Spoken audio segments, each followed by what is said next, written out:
आज मैं आपको चाइल्डहुड एंड ग्रोइंग अप के यूनिट 6 के कुछ टॉपिक करवाने जा रहा हूँ, जो कि है self description and self recognition, आत्म विवरण और आत्म पहचान। Self description includes knowledge of one's strength and weaknesses and the ability to communicate the information to others. Means इसमें ये कहना चाहते हैं कि किसी व्यक्ति को अपना जो विवरण देते हैं, किसी को बताते हैं अपनी कमज़ोरी और अपनी ताकत के बारे में, वो इन्फॉर्मेशन देते हैं। इसमें दो प्रकार के होते हैं। अगर एडोल्शन विथ हाई सेल्फ डिस्क्रिप्शन होते हैं तो उनकी क्या कैरेक्टर्स होती है, वैसे ही हम एडोल्सेंट विथ लो सेल्फ डिस्क्रिप्शन के बारे में बताएंगे, जो कि ऊंच और नीच मीन्स कम, जैसे ऊंचा और नीचा के बारे में बताऊंगा कि क्या कैसे होते हैं और क्या होते हैं। इसमें पहला है कि could describe themselves in details.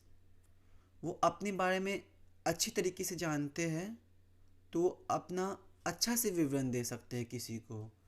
दूसरा है could identify experiences which has taught about themselves. वो अनुभव की प्रचार कर सकते हैं जिन्होंने उन्हें अपने बारे में सिखाया है। इसमें एग्जाम्पल ऐसे दे सकते हैं कि आप अगर कोई साइंस सब्जेक्ट लेते हैं, उसमें कुछ प्रैक्टिकल्स होते हैं, तो आप थ्योरेटिकल जो पढ़े हैं वो आप प्रैक्टिकल उसकी नॉलेज के बेसिस पे आप करते हैं, तो वो एक्सपीरियंस हुआ। अगर आप गलती करते हैं और वो बार बार चीज़ एक बार गलती की उससे सीखे, तो जो एक्सपीरियंस हुआ वो आपको अच्छी तरह से सीख देता है आगे, कि आगे गलती ना करें। अगला है know their resources and how to use them. उन्हें पता है कि क्या क्या संसाधन है और उसे कैसे प्रयोग में ला सकते हैं। अगला है have confidence in their ability to achieve their goals. उन्हें उन्हें लक्ष्य कैसे प्राप्त करने की पूरा भरोसा है। उन्हें पता है कि किसी लक्ष्य को पूरा करने के लिए उन्हें किस किस चीज़ की आवश्यकता है और उसे कैसे कर सकते हैं। तो जिनको हाई सेल्फ डिस्क्रिप्शन है वो इस चीज़ को बताते हैं। वैसे ही एडोल्सेंट जिनका लो सेल्फ डिस्क्रिप्शन है उनके बारे में कुछ देख लेते हैं। पहला लैक कॉन्फिडेंस, उनमें अपना आत्मविश्वास नहीं होता है। कंसिस्टेंसी मीन्स वो कंटिन्यू मीन्स रेगुलरिटी नहीं है उसमें, और एक्यूरेसी सटीकता नहीं है। इन डिस्क्राइबिंग देमसेल्फ, वो अपने बारे में अच्छे से बता नहीं सकते हैं। कुछ फ्लो जो है वो कंटिन्यूस नहीं है, और वो अच्छे से तरीके से नहीं, सटीक तरीके से नहीं बता सकते। सवाल पूछा कुछ जाएगा, वो कहीं और घुसाएंगे, कुछ और बताएंगे, तो वैसा होता है। दूसरा have difficulty identifying learning experiences, means उनको सीखने के लिए अनुभव पहचानने में कठिनाई होती है, वो अच्छे से समझ नहीं पाते कोई भी चीज़। तीसरा है lack awareness of helpful resources and how to use them. उन्हें अच्छे से पता ही नहीं है उसको कैसे, कुछ संसाधन को कैसे यूटिलाइज़ किया जाए और कैसे इस्तेमाल किया जाए, नहीं पता है। जैसे कि हम पेंसिल या पेन टेबल पे रखा हुआ, उन्हें पता नहीं है ये पेन और पेंसिल क्या है, इसे क्या बोलते हैं, उसको कैसे यूज़ इस्तेमाल कैसे करते हैं। अगला है हैव वेक्यूर और no plans and vision for future. उन्हें आगे का कोई प्लान नहीं, जो चल रहा है चलने देते हैं। उनको फ्यूचर में क्या बनना है क्या नहीं करना है उनको कोई अनुभव कुछ नहीं है, कोई प्लान नहीं है, एमलेस है वो। पाँचवा है struggle with issues of independence and felt uncertain about the ability to achieve goals. Means उन्हें कोई क्षमता, अपने पे विश्वास नहीं है, उनकी क्षमता के बारे में अनिश्चित महसूस किए हैं, कुछ स्वतंत्रता भी नहीं है, वैसा कुछ है।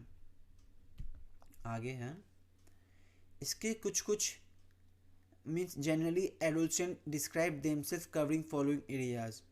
जैसे कि कोई इंटरव्यू देने जाते हैं तो वो कुछ कुछ एरिया कवर करते हैं। वो क्या है, अपने बारे में बता रहे हैं, तो अपने बारे में जो अलग अलग कैटेगरी में बांटा गया है इसको, कि क्या डिस्क्राइब करेंगे, किस एरिया में क्या बताएंगे। जैसे कि देखा जाए अगर स्कॉलिस्टिक कॉम्पिटेंस, तो इसमें क्या है, वो अपने स्मार्टनेस, अपने स्कूल वर्क जो फिनिशिंग कर रहे हैं वो, क्लास वर्क कितना किए कितना नहीं किए, वो उनकी इंटेलिजेंस के ऊपर जो है वो है।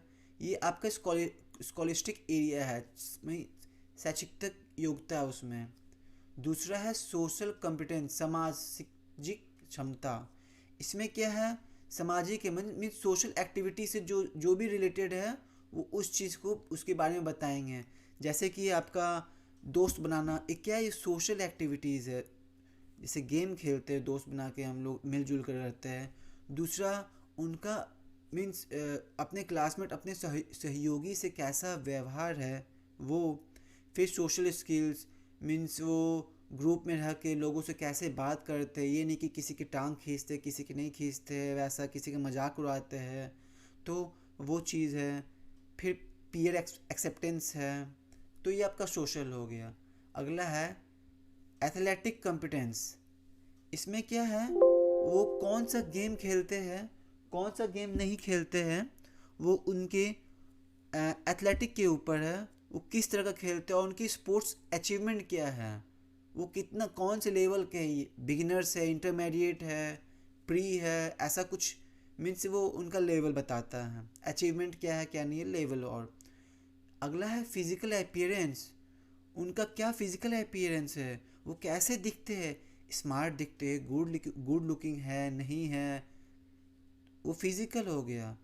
और उनका विश अबाउट देयर बॉडी कैसा, मीन्स उसका वो कैसा चाहते हैं अपने बॉडी को, मीन्स अच्छा बाइसेप्स होना चाहिए, ट्राइसेप्स होना चाहिए, तो सिक्स पैक होना चाहिए, ऐसा फिजिकल अपीयरेंस उनके बारे में बताता है।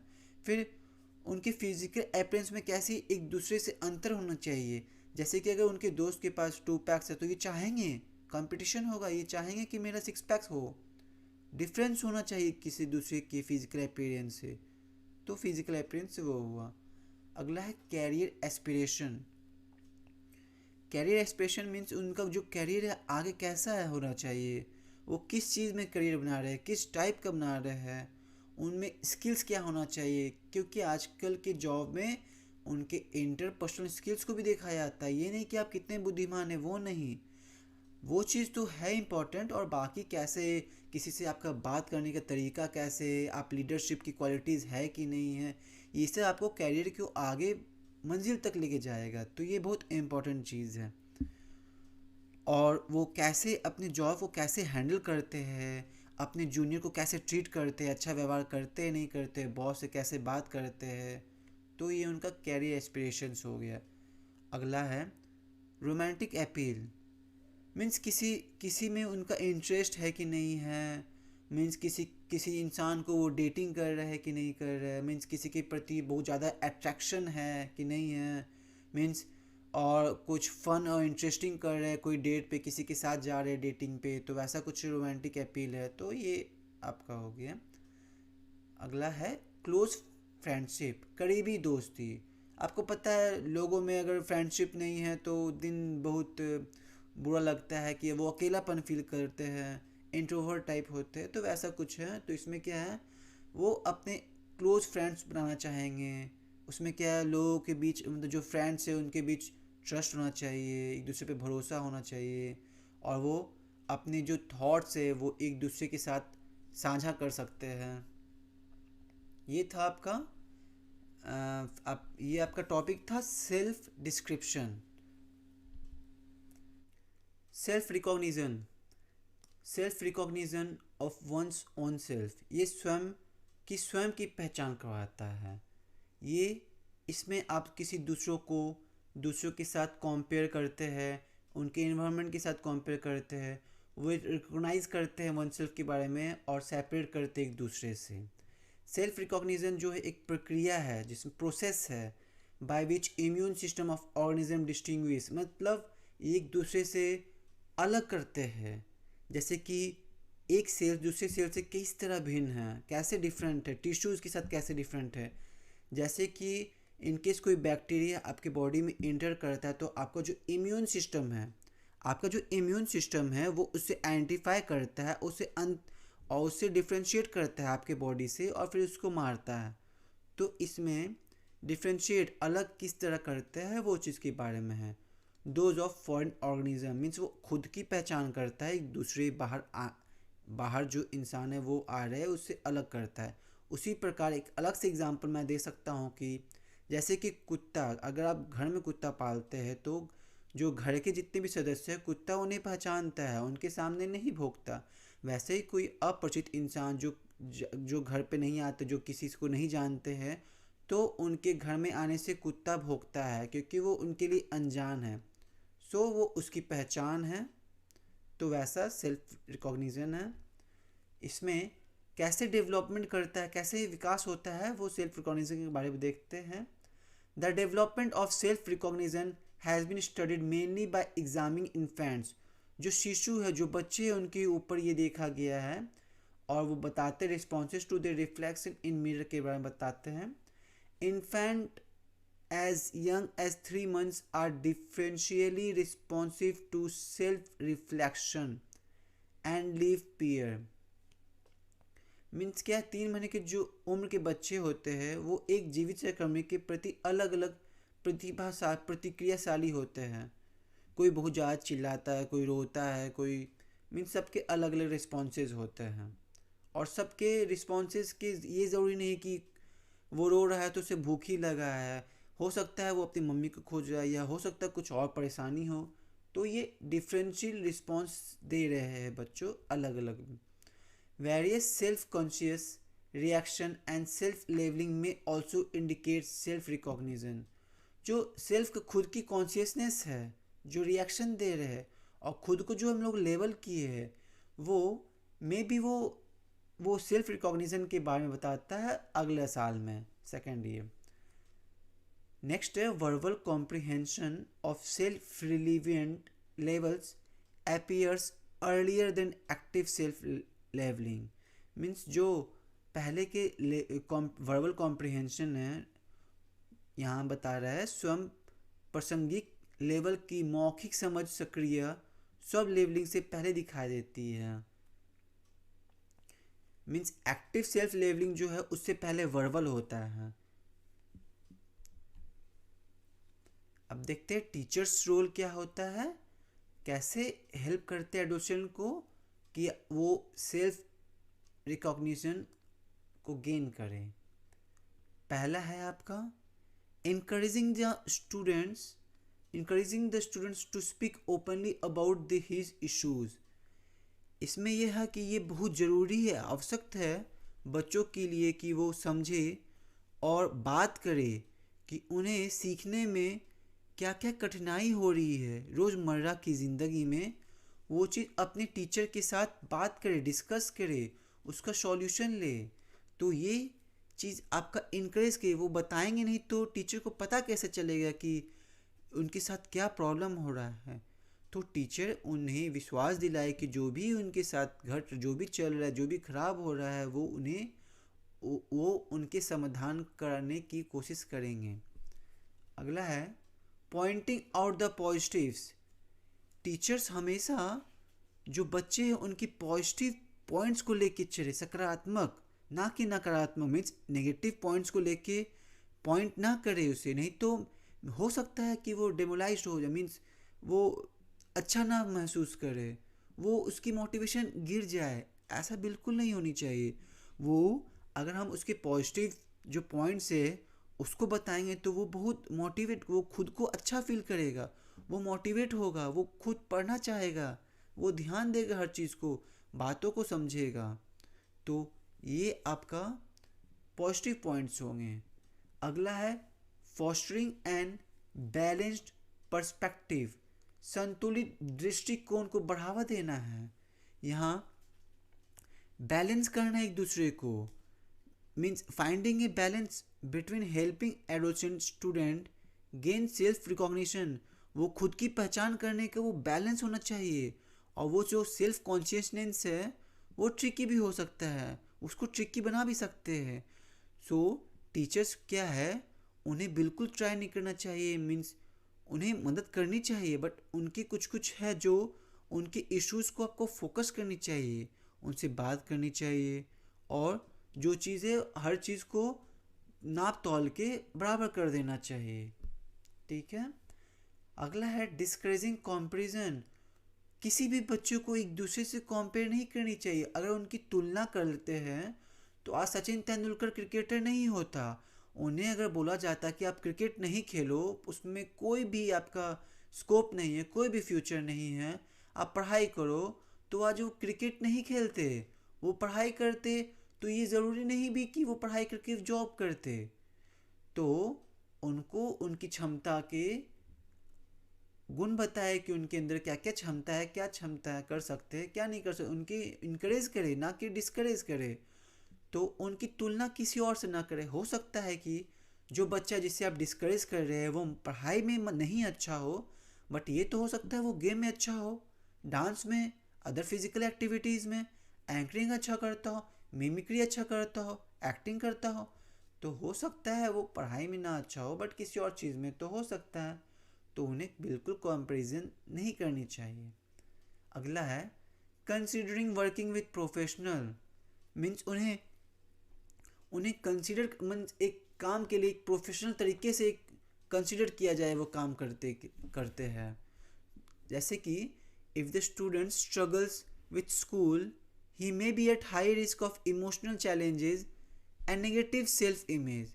मीन्स अगर वो इमोशनल चैलेंजेस से गुजर रहा है तो हो सकता है वो खुद की नेगेटिव इमेज बना ले, या स्कूल की भी नेगेटिव इमेज बना ले कि नहीं ये स्कूल अच्छा नहीं है, ये मुझे हमेशा इमोशनल ब्लैकमेल ये करता है, वो करता है, मैं हमेशा रोता हूँ, ये मेरे पे ध्यान नहीं देते, ऐसा हो सकता है। तो जो कंसिडरिंग वर्किंग है वो उस पर ध्यान दे सकते हैं। It may be difficult for the teacher to help, since the student may think that at his teacher has to say nice things about him. वो सोचता है कि उसके मतलब वो टीचर जो है उसकी मदद कर सकते हैं, उसके बारे में अच्छा बता सकते हैं, तो वो चीज़ है। Sometimes adolescent do better with some teacher who is not as close to them. That is why it is to be a good idea to call in an outside professional. तो जो टीचर है, teacher का काम सिर्फ ये नहीं है कि वो पढ़ाए, वो बच्चों की प्रॉब्लम जो है मतलब वो अपने प्रोफेशनल के बाहर निकले, वो बच्चों का अच्छा सोचे, अच्छा काम करे, उससे नज़दीकियाँ बढ़ाएं, और उनके बारे में अच्छा अच्छा चीज़ बोले तो कि वो मोटिवेट होए। तो ये मोटिवेशनल काम जो है वो टीचर को अपने प्रोफेशनल के बाहर निकल के करना होगा, क्योंकि उनका प्रोफेशनल काम जो है वो टीचिंग है। बट उनको जो क्लास में अगर स्पीच मोटिवेशनल स्पीकर टाइप में स्पीच देंगे तो क्या होगा, बच्चों को मोटिवेशन आएगा कि सोचेंगे हाँ ये तो सर अच्छा बोल रहे हैं, हमें पढ़ना चाहिए। तो वैसा कुछ encouraging the student to be a member of the team. बच्चों को इनकरेज करे कि वो जो टीम है, जो भी टीम बने सदस्य उसके बने। जैसे कि कोई गेम होता है फुटबॉल, तो बच्चों लोगों को बताए कि आप अपने सहपाठी को ले, इनकरेज करे कि वो सब भाग ले उसमें, किसी को कैप्टन बनाए, तो ये प्रोत्साहित करने का काम। अगला है provide opportunities for independence. Means उन्हें खुद इंडिपेंडेंट बनाए, किसी पे निर्भर करने की कोई आवश्यकता नहीं है। सो वो पार्ट है, पे अगर वो खुद पे भरोसा करते हैं तो वो एक जस्ट पार्ट है सेल्फ रिकॉग्निशन का। Most adolescent crave independence. वो भूखे होते हैं इंडिपेंडेंस के, वो चाहते हैं कि हम अपने पैरों पे खड़े हुए, हम इंडिपेंडेंट स्वतंत्र हो हम इस चीज़ से, हर चीज़ से। If a teacher don't give his student safe appropriate ways to exercise it, there is a chance he could bet और टेक डेंजरस रिस्क। तो उन्हें स्वतंत्र बनाया, ये नहीं कि बच्चों की तरह, मतलब स्टार्टिंग में बच्चों को जैसे हम लोग स्पून फीडिंग करवाते हैं, लिखवाते हैं कैसे करना है, नोट्स लिखवाते हैं, रीडिंग करवाते हैं, सब करवाते हैं, तो उसके बाद से उन्हें सेल्फ डिपेंडेंट, ये नहीं कि हमेशा के लिए नोट्स बनाते रहेंगे, उसे अब फिर जैसे जैसे वो बड़े होते हैं उन्हें नोट्स बनाने के लिए खुद के लिए प्रोत्साहित करना होता है। तो ये था टीचर्स रोल।